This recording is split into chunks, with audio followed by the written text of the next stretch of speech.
జగన్ టూర్లు ప్రభుత్వాన్ని భయపెడుతున్నాయి, పార్టీగా భయపెడుతున్నాయి అంటంలో అతిశయోక్తి ఏం లేదు. జగన్కి ఇస్తున్న పర్మిషన్స్ రిస్ట్రిక్ట్ చేస్తున్నారు. నువ్వు 10 మందితోనే వెళ్ళాలి, 5గురితోనే వెళ్ళాలి, మొత్తం 5 పేరెంటానికి వెళ్ళినట్టు వెళ్ళాలి, ఈ టైపులోనే చెప్తున్నారు. ఓ పార్టీ నాయకుడికి అది సాధ్యమవుతుందా? ఇక్కడ రోడ్డు మీదకి వెళ్తే ఎగబడి వచ్చేటటువంటిది సినిమా సెలబ్రిటీల తర్వాతన జగన్కు ఉంది. అది రాజకీయం ప్లస్ సినిమా స్టార్ అయినటువంటి పవన్ కళ్యాణ్కి ఉంటుంది.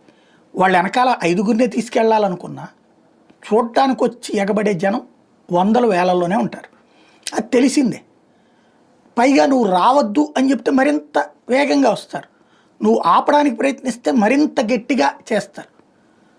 గుంటూరు దగ్గర జరిగినటువంటిది కావచ్చు, మొన్న సత్తెనపల్లి దగ్గర జరిగింది కావచ్చు, ఇట్లాంటివి చూసిన తర్వాత కూడా గుణపాఠం ఏం రాలేదు.